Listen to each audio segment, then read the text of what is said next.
Tunuza wali kamera nga mzee atunyonnyola. Twasembayo wano okujja Kapeesa aliko kino ekintu ekibaako waggulu nga bawandi kuliko ekifaananyi kye ne bebawandiise. Ebyo byonna bintu. Ani asimula Amalaalo gano? Eyamuzimba. Eyamuzimba yamusimula ngali order zange kwatayinza kujja order zange. Lwaki osimula ne bamujja nekengera. Kubanga entaana eyo ya Kapeesa. Ya Kapeesa. Simanyi sente zagikola. Tuli mu ntalo. Entalo zirimu ebyenfuna yes. Nenze sooka kwagala ku byanfuna. Sooka kuwa bagenzi. Ebyenfuna ojja byetaaga nenga mumaze okukkaanya n'abagenzi babasimule abagenzi babawe ekitiibwa kyabwe. Ekyo kimala okuggwa akasente ko mukagabane bulungi.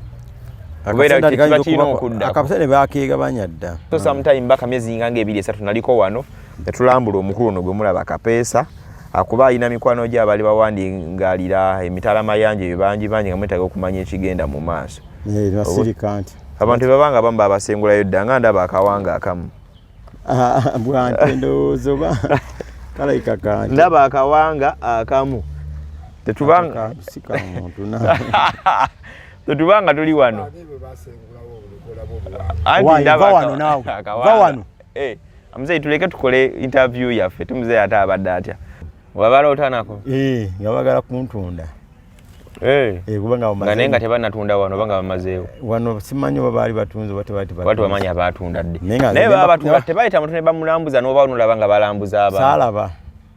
Nabino eno saalaba kubanga bindi mabega. Bakubaza toliiwo. Ne bwemba wendi ne byeno sibala ate tebatundira ku kyalo. Ebiwandiiko ani abiina byapa biki ebyawa. Ebyapa kati biri mu landizi. Good microphone mzee. Toddamu kubira ku bigambo byo manyoko. Mzee, soko omuleke tumalirize. Bawo na wacho nonyako ki soko Mune Uganda tukwaniriza okuva ebweru era nga tuli betefutefu okutambuza. Tulina obumanyirivu mu kuvuga ate era ku miwendo egisaanidde. Kati nno gwe yiteeza okupikinga ku kisaawe okutuusa ewaka ewuwo tweyune ate era naawe ateekateeka ogenda ebweru twekwate tukutambuze okuviira ddala ewaka paka ku kisaawe. Kati nno mwanattu toddamu kumenyekana migugu ng'entambula weeri tukubire ku simu noti 7 noti 6 7 oba noti 7 8 52 155.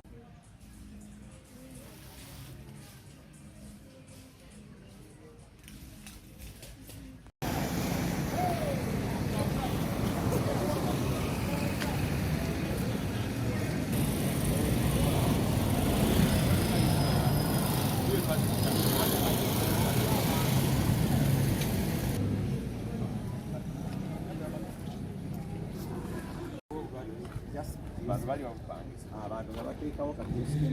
n'ayiyawo kawogumu onabeera taata we abajjajja wa Kapeesa ne taata Kapeesa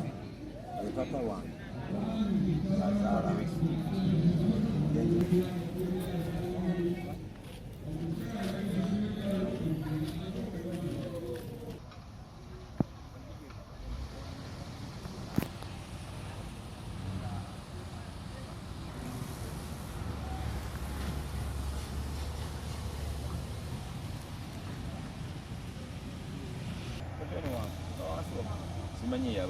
Kale omukutu gutandika osinzira okubanga tukuweereza nze Sonko Muhammad muli mutya. Ebbanga eriiseeko emabega nali wano wennyini wendi nga nze okukola story ya munywanyi waffe Kapeesa yetuva ku maaso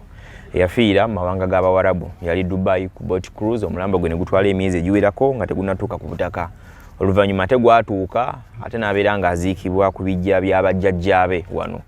Tukomyewo wano ate omulundi ogwokubiri nga tukubiddwa essimu nga waliwo ate emiranga egigenda mu maaso. Kapeesa bwe yaziikibwa ng'ate Amalaalo ge gandibanga baagala gasimulawo mu mbeera taata yatakkiriziganya nayo. Wano we tuli waliwo amabaalaala agawerako. Jjajja wa Kapeesa bwe yaziikibwa ne yali azaala jjajja wa Kapeesa n'aziikibwawo ne Kapeesa n'aziikibwawo n'amalala agawerako. But on our side so tugikoze nga tuyita side yaffe eno ya Kapeesa kuba yali munywanyi waffe okusinga ne n'abalala bonna. Wano webaseewo omwami Wycliffe Kiyingi yali omuwandiisi w'obutabo obwali busingira ddala obw'Oluganda. Bwe mbaseera bidde oba yawandika n'entokiya ng'onge ento buli muntu yakola Oluganda oyinza obba akatabo ako okamanya kattokiya. Omwami Wycliffe Kiyingi yali mwatiikirivu nnyo mu myaka egyo egy'edda era up to now syllabus z'Oluganda ezitambula omwami ono yali musale nnyo kulaba nga awandiika obutabo buno. Nze Sonko Muhammad naye nyongera okujjukiza aba Betty's Touch and Beauty Studio ku bintu by'okunyirira makeup w'omulembe, kutimba ku mukolo, kustylinga nviiri n'ebirala. Ng'olina omukolo video shooting n'ebirala tukwata aba Betty's Touch and Beauty Studio. Mwennyina z'akomawo mu ggwanga laffe erya Uganda oba muganda wange gwe omulenzi ng'okomawo no mu Uganda tukola airport pickups. If you book with us otusanga ku Kitaawe Entebbe nga tukulinze ne tuvuga direct paka ewaka ku mulyango ewammwe. Ne tukuzaayo ne bw'oli bodda tulikola ekintu kyekimu. Airport pickups to booking tukutambuze paka ewaka. Tuyinza okikola privately oba kugenda nga tunyumyamunko. Nyongera okujjukiza aba Suplex Gym esangibwa oyogerera ekirinnya bw'otuuka mu Kavule ng'oyambuka kalina gy'osooka okusanga ku mukono gwa right opposite Infano abagala okusala omubiri n'ebifaanaganako ng'ebyo ku buildinga mubiri n'ate waliwo office zirwe zigenda mu maaso nti lunaku lw'omukaaga tuba ne boot camp tusala omubiri saa 12 ez'okumakya paka obudde awo nga bukeeredde ddala ssaawa nga 5 nyene tutuuka tukivaamu kiri ku offer jangu tusala omubiri ng'obudde bukyali. Back on our story ndine taata wano taata wa Kapeesa twaliko naye nga tukola stories zasooka emabega so era nkomyewo ndine wano naye twagala okuba nga tunyumyamuko. Taata tusanyise okukyaza ku program yaffe omulundi omulala. Nawe okubasanga. Obulamu bugenda butye? Obulamu si bulungi, obulamu bwa nnyaanya. Obulamu bwa nnyaanya. Wano tuli Sonde kisangibwa mu Goma division mu Mukono district kumpi n'enjegoyego z'ekiza district ey'Ewakiso. So tuli Sonde. Tata wankubiddeko kasimu. Ne tujja twaliko wanawo omulundi ogwasembayo nga tuzze okulambula ku malaalo ga munywanyi waffe Kapeesa nga tukutumiddwa abamu ku bantu be abali mikwano gye abali bawangalira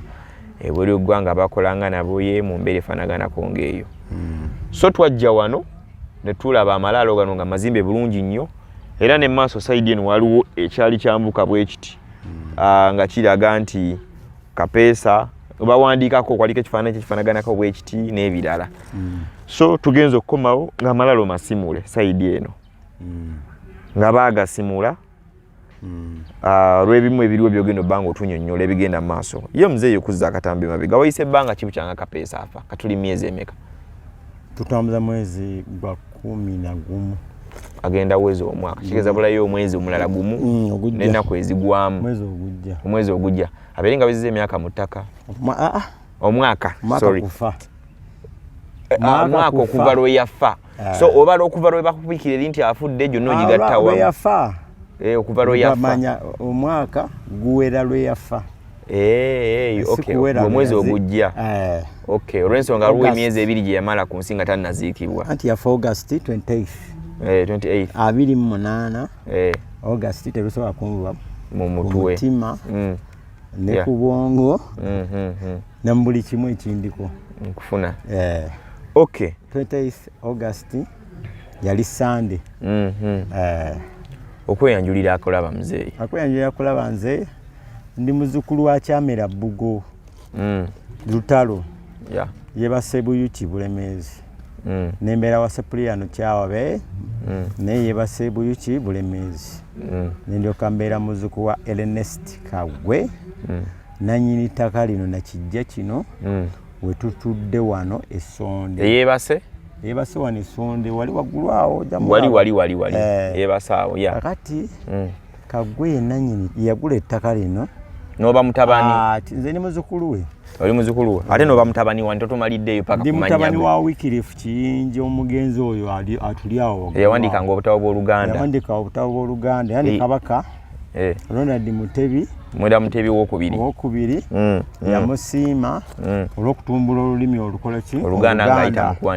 mu kuwandika obutabo n'okuzannya emizannyo. Yali musajja muwandiisi wa butabo ate yazannyanga emizannyo ku Radio Uganda afe abakadde nga ogumu baguyitanga Muduuma kwe kwaffe abamu gwe bamanyako Domazi Olugejja yali muzannyi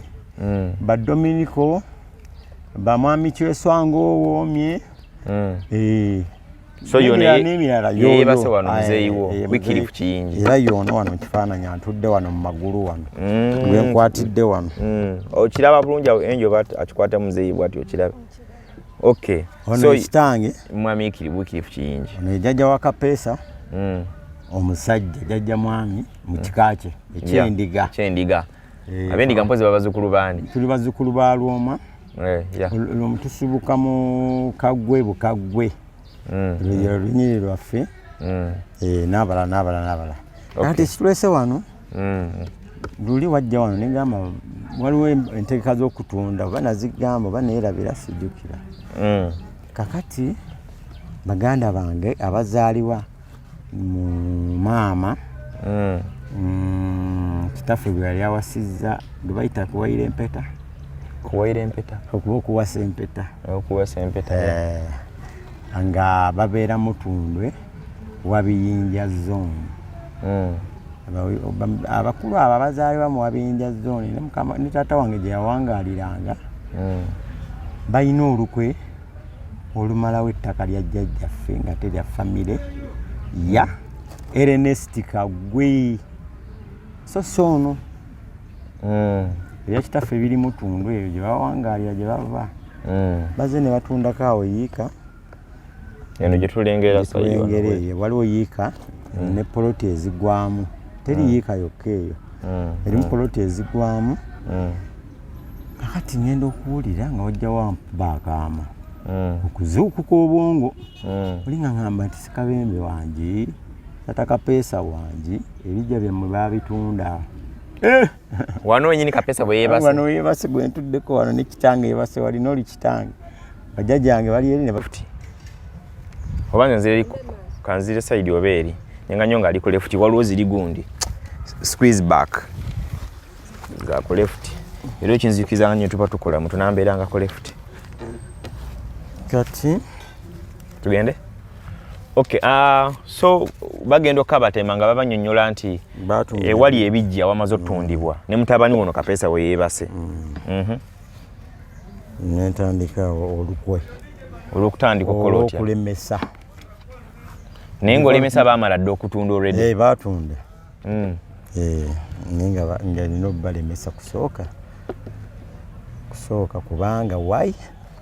abantu be baali balese okusima bali substandard okusimula abantu kati bagenda okugamba nti wano batundawo nga n'enteekateeka z'okutandika okusima amaliro gasengula nga bazirina nga bali ku speedi ng'omanyi omuntu ali ku speedi alina ekimupika nga bwe bali nga bw'omanyi omuntu alidde ettooke eryokya nga limwokya ayagala olwo nga bagajjawo bagazaawo bagazza Kayunga Road gye bagazza simanyiyo naye kusinziira ku paperwork gwe nalabyeko kakati kale kati the work short patimbaloopa ewala DC nkyala ndisaba emukono nfuna akolera paperwork nga nteekamu looya kati nga mbalopa ewala DC mbagamba waliwo abaagala okusimula amalaalo ate nga be basimula amalaalo emmundu erabika edda mu nze waliwo embeera wempangaalira maaso kuba gwabeera wano kumpi n'ekijja nze mbeera ku kijja bano era kati bano ebirowoozo bikyankuttekuttemu toba olaba baziseezise naye ng'era nja kukola oluwendo olubalongoosa kakati bwe mbalope wa mukyala Nisaba n'ababuulira kyayagala nti mulina okukola famire ki meeting ey'abantu si famire ya meeting ya Wycliffe Kingi famire meeting ey'abantu bonna abali wano abeebase buli alinawo omuntu we alinawo omwana alinawo omuzzukulu alinawo muganda we alinawo taata we ebyekikanga ekyo ne bagamba ndozo naalimba bakisalawo ate baddukire mu kooti z'emukono era nina okumanyisibwa kubanga nabalabisa enfaanana yaabwe nga bwe bagenda awantu akasimu nkafuna oba okumanya paperwork nti waaye nti bali wano nti baagala kusaba court order ebakkirizisa gye basimula abantu bano bantu bange wano omuli ne mutabani wange Kapeesa naye kyolina okukola nti ye naye mu kooti lumba kooti yali yamuwa wiiki eri ewedde ku Mande nabukeereza nkokola bagamba nti essaawa 3 ningamba nze sina kyentya nakkiriza kyonna Katonda kyabantegekedde numba nengenda mwana omuganda wange oyo taata oyo ali awo mu mabbali ga taata ono muganda woono taata bamuyita Richard Lutalo yazikekezaako ezenaala naye kakati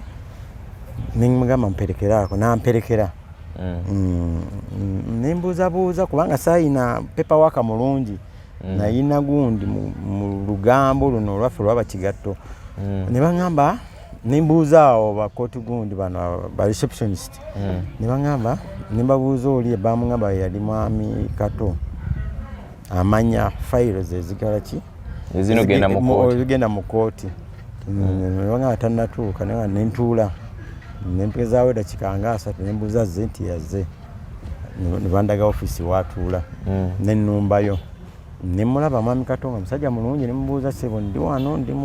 nina waliwo famire wano ey'okuzuuminga kuzikula abafu esonde nagamba nagamba abalamuzi tebaliiwo gundi eyo bagyongeddeyo mu maaso kati eyo si wiiki eri mande etali eno gye tulimu wiiki ewedde kakati mate mbandi awo ku Friday nga bagenze mu kooti endala ey'emukono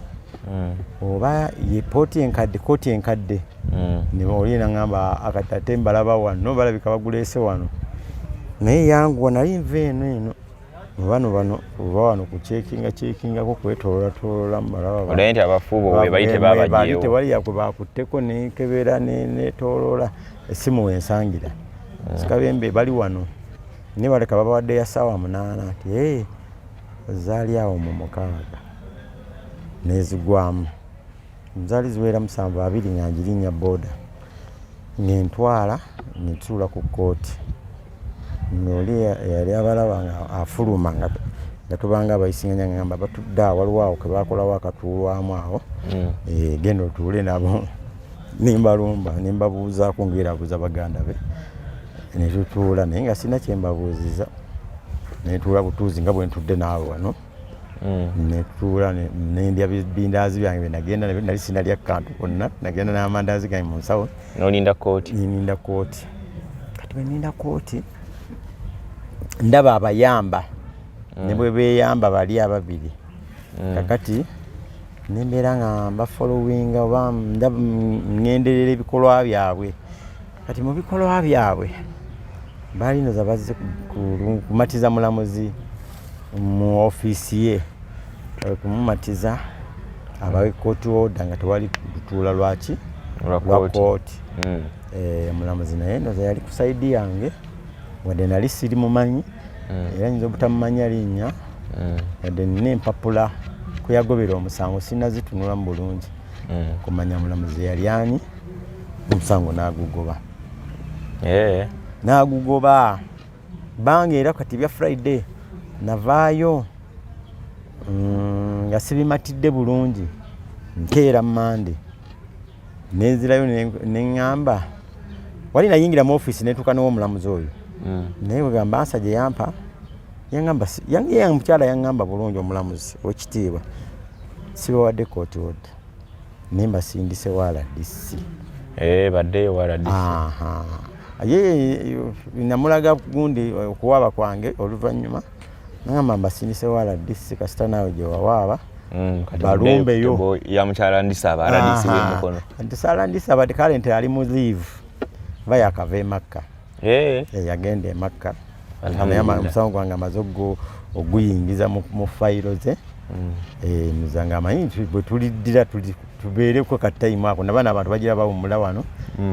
tutuule bantu bonna mbakuŋŋaanya balina abafu wano bemmanyi bonna mbamanyi bonna mbamanyi tewali gwe simanyi kati muli ku nteekateeka nteekateeka tugenda wandisaba so wandisaba mwagala meeting ekolebwe wano musooke mutule bulimu tugikolera wandisaba n'abalala bonna abafamily bajja kwepakira RDC balina bewa RDC bowuliziganya nabo nga kati omukulu ye ssenga wange ali awo seeta bamuyita Sise Nakagwe yatukulira ffenna mu baana b'omugenzi wikirifu kingi Omugenzi oli azaalo ono taata wa wiki yamanyinawo naaliwo omukulu bwe bali abato naye aliwo omukulu jjajja wamwe yamuzaala oli yamuzaala newankubadde nga muganda wa jjajja yazaala oyo naye ate yakula n'ono kati kitegeezebwa wano talina kyatakola ki buli kimu akimanyi bajjajja ono era abeera wano ku nnyumba eno gye tulabye yajja wano we yasibira yava Bulemeezi eri gye yazaalira ne taata wange najja nga atambula yajjanga n'asiisira ng'omanyi abantu bano baba bamubayita batya abatambuze n'asiisira mu kitundu n'akolawo byakola amayumba n'agagula n'agamba tekinnyumidde yongerayo najja n'ayita omwo mu Kagala n'ayita mu Bukeerere najja emisindye paka wano n'asibira wano era wano Mungu naye we yamuyitira mu 1900 mu Gyensanvu egisooka nga tunatuuka mu eyo nga ffe abaaliwo twali tunatuuka kukolako eyo tweruliza biwulize ebyo biwulize kati nze mbikubuulira banzaala wano mu 1965 kati kiki ddala wano ekiri wano byamaguzi ate tubiraba byanfuna ettaka lirimu akasente lyafuuka town so eri emabega waffe eriyo already bamala nawo waali kusaidde ne batundayo package tutengera ebibaati ebya bbulu batundawo na wano akasente ko ne bakuwaako tebampa bakulanga ki balooza ndi mujega balinga ate abalala wali abalala baafuna gwe baafuna abalala bonna famire yawe kirifu kingi yafuna abamu abalala simanyi kubanga abamu ba mu nju nze taata teyanzaala we yazaala bali mama wange mulala gyali owekitiibwa yaliwaawo yakuza Kapeesa yali agamba nti mwe mwanzitira omwana yamujjukira yogweta Rosette Mbatudde muwala wa Kerementi Kantiitimba Ziira yali kago wa Kabaka Sir Edward Muteesa yali kago w'Ekyaddondo bo babaziika ne taata wammwe y'omu kati abaana ba maama oli taata wa y'ono ffenna yatuzaala naye kati maama be baawukana bamaama baawukana kati beekibagatta maama waabwe y'omu bo n'omulala omu omubedde omu ayabukana ku ndowooza yange ne bamuzaala bweru nganze ne ate yamuzaala omu ffe baatuzaala basatu kakati Contentious endaliriwo waliwo embeera ennyumba eyo twali mu Lumbero wa Kapeesa yali yasenga wange bamuyita Eryosi Nalujja ekyefaananyi kye nkyerabiddeyo Eryosi Nalujja yali muwala wa Ernest Kaggwe yali mwannyina wa taata wange bo bayinza okuba babazaala abaana 4 oba 5 kakati nalaba embeera y'abaana aba Wikirifu Kiyingi bamwannyina be yali azadde kati bo Bannalujja baali 2 lwaki simanyi amanyi Kitaawe yabaga batuuma ababiri Nalujja omu yali Naalongo Nalujja ye muto waabwe bonna Eryosi Nalujja yadda ku Wikirifu ono kati yatuwa ennyumba eyo n'ekigendererwa nti ffe abaana ba Rosette Mbatudde eno gy'olimu gyendimu batwali tusigadde twasigalawo 3 batuzaala 3 era ne bagiwa oli Poscovu ya Nalunkuuma ng'olaba mu ttayiro wali ojja mulaba oyo ali mu ttayiro oyo ye yasikira Bannalujja bombi nga balina message gye bagaba bano eri bana baganda baffe bano kakati message yabanyiiza naye nga baali bawa message nti temutegeera kika kyammwe kati ono ewatundiddwa n'eri watundiddwa baba bakyatunze bijja byokka bakyatunze bijja batandike oluko oluddako wali anti bayinza obagwe baagala kuwa eringa sheyayo bo batunde anti bajipe nga tebannatunda birala bazisooke bagikuwe tonnagifuna mu byaddala so singa banga era mbayekengera lwa nsonga era ebikolwa byabwe bye naloota byali bituufu wabaloota nako nga bagala kuntunda nga naye nga tebannatunda wano oba nga bamazeewo wano simanyi oba baali batunze wati bamanyi abatunda dde naye baba batunda tebayita mutu ne bamulambuza n'oba nolaba nga balambuza abantu saalaba nabine eno saalaba kubanga bindi mabega bakubaza toliiwo ne bwemba wendi ne byeno sibala ate tebatundira ku kyalo ebiwandiiko ani abina byapa biki ebyawa ebyapa kati biri mu landizi ne basobola otunda nga biri mu landizi naye ati babitwala mu landizi bakole enkyusa ne nange nembisangayo nga badde nkulaga kana kapapula kano kana kapapula nakafuna kuva mu landizi kano kalaba kano lino lyettaka lino n'endagiriro yabyo nga bwogiraba wano so kati walisangayo nga likyali wamu nga tebana bali awulo okuva eno paka liri paka waliwo oli paka wendi kuva ku lino nga libeolaba batunda wano batundira mu bukyamu mu kulowooza okwange kubanga ekyapa kyali manya ga kitange ono so waswanga nga tekinaba kukyuka ate batunda nga kuliko kaveti ono James Lujja kati nange nayongeddeko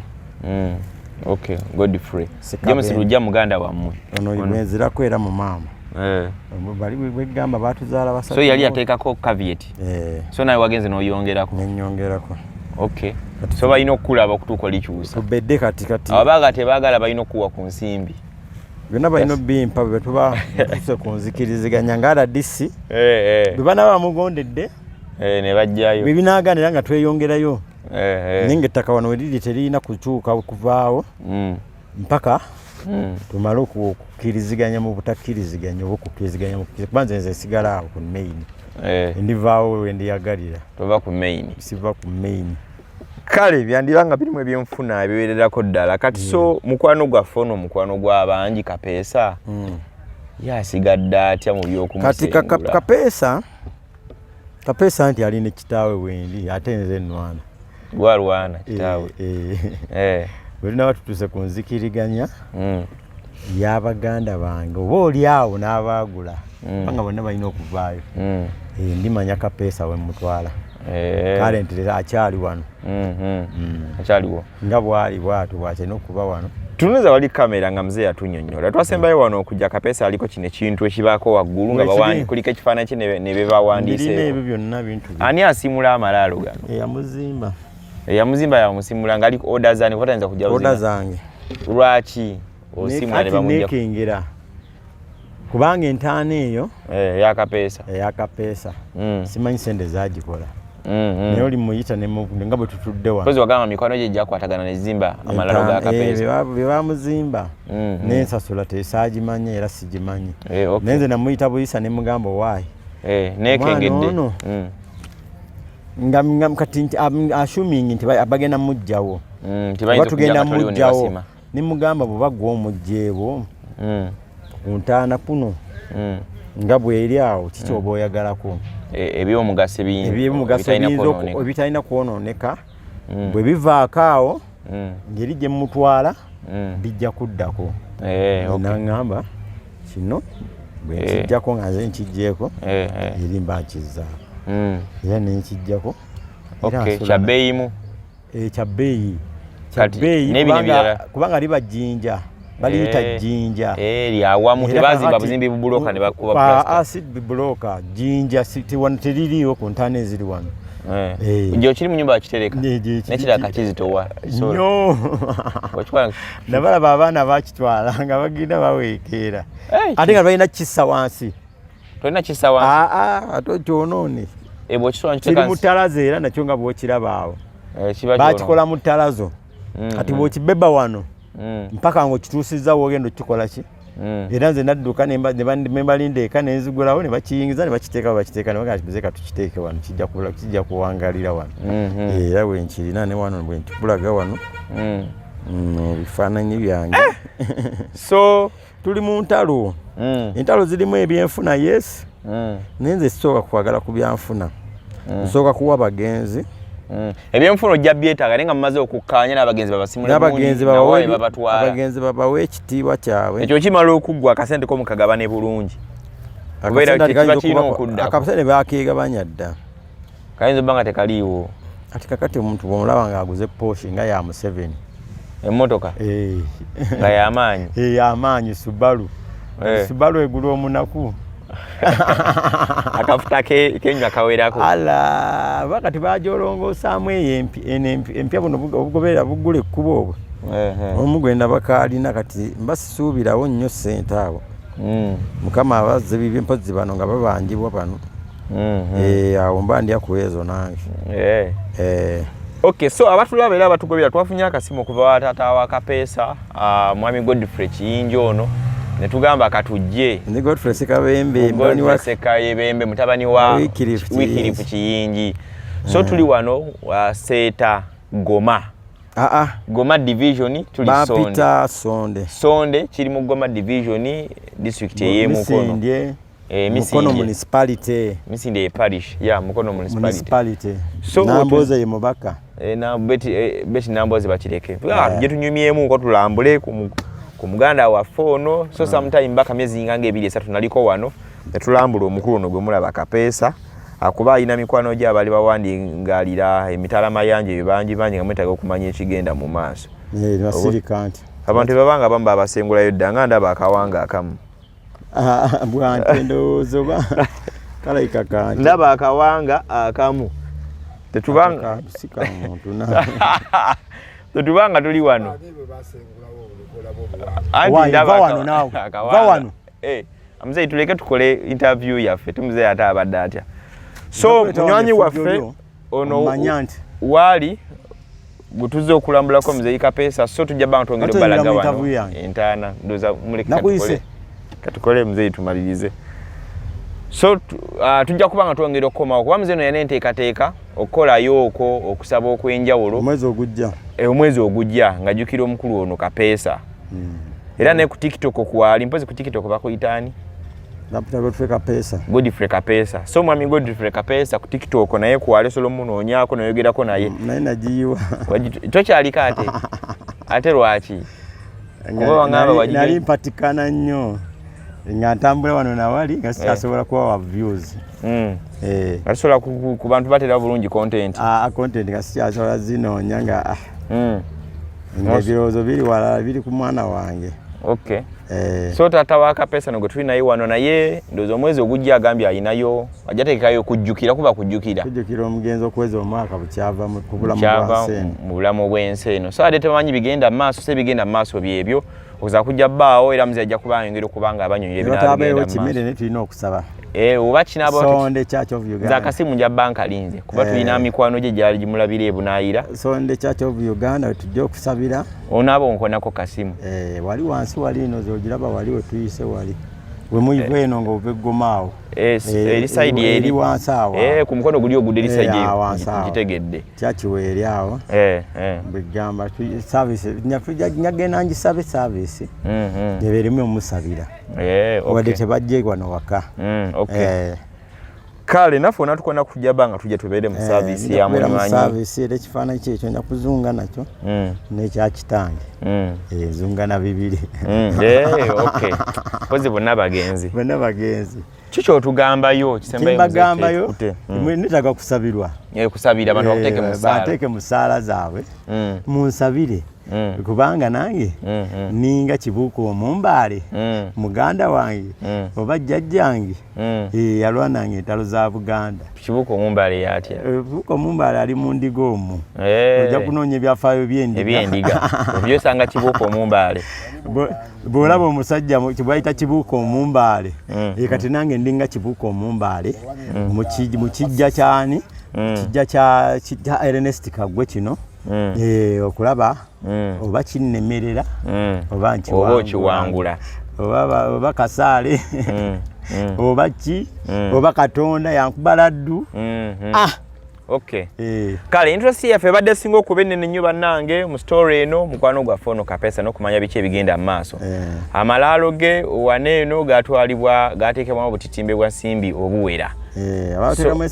so waliwo abayinza okwogera okukoma mu ggwanga erya Uganda nga yemusuubire we yali nga si wali obanga waali ne mutuukawo naye nga teri ejjinja eddene ne bateeka ku malaalo eryo ery'ebbeeyi ne bawandiikako okuliko ekifaananyi kye emyaka gye we yazaalibwa we yafiira n'ebirala byonna ate nga tebikola ki nga tebiriiwo so updates ekyo kiba kigenda mu maaso nze Sonko Muhammad kati baana Sonko yesebo bwe tuva ewa RDC nja kuba mbawunya position nekinaba kigenda mu maaso manya kubamanya position oba ne wala disi onomperekera wala disi ja kubonawo kasimu tulabe onoba tolina programu embeera nga bwendala bwenebeera ngebino yokunoonya akawogo k'okulwaza ak'ennaku zino si byangu kati noba alina akadde wala disi ojja kumperekera era abagoberezi ba Kapeesa babeere nga bamanyi ekigenda mu maaso balabe omusango bwe gutambula oba Kapeesa agomegga oba Kapeesa aguwangula kubanga bakaliwo Kapeesa omufu ne Kapeesa omulamu. Kapeesa omulamu yeggwe yenze, Kapeesa omufu yoli so muba mulina lwanira wamu. Tulwanira wamu bwemugumega Kapeesa nga asigalawo, utagumega Kapeesa oba mumega ebitiibwa bye nga mbimuzzaako byonna ebitiibwa nabye. Okay, kale so twagala okubeera nga tuclosinga twagala okubeera nga good microphone mzee toddamu kumukubira ku bigambo byo manyoko mzee soko omuleke tumalirize baawo na wacho nonyako ki soko stories ezimu ziba bwezityo sonza sonko Muhammad nikoze ne Angel Marina ne ku kamera nyongere okujukiza ba Betty's Touch and Beauty Studio abasangi bevulo bawo ku nsonga y'ebyo kunyirira so tulamze kusanga ebyo kunyirira era mu mbeera yemu abakoma gonga rafera Uganda tukola airport pickups booking anaffe tuvuge tukomewo tero bagamba buljo nti bobo tambudde naffe akasente ke tufunamu business ino ya charity tufisa akasente akuyambako kubeera nga tetutukirira abantu abalala ababeera bali mu bwetaavu. Okay, ku gym ya suplex atansangibwa ebweyogerere tukola duyiro buli kimu kyonna waliwo boot camp egenda maaso obinaku lw'omukago obudde obw'okumakya tubaawo nga tukola duyiro oyinza okutwegattako omuntu ali mu bitundu byebweyogerere wonna wooba oli oyinza okunkonako kasimu nojja ntubira nga tukola duyiro obudde obw'okumakya. Nze Sonko Muhammad koze Angel Marina ku kamera tubadde ne muzeeyi Kapeesa ne Kapeesa ne mwami Wikirifu Kiyingi muzeeyi waffe yafa edda ono yabeera jjajja wa Kapeesa ono taata wa Kapeesa gwe tuli naye waneeno so bwetutyo bwe tubasiibudde tujja kuba ntongera okuba nga tukomawo okubawa biki ebinaba bigenda mu maaso obere bulungi.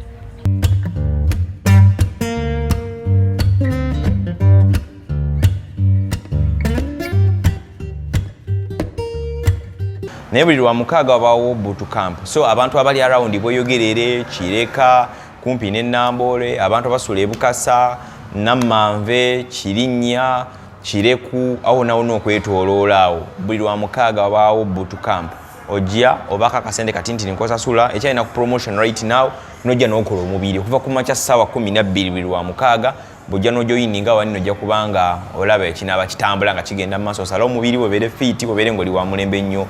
nyini ddala.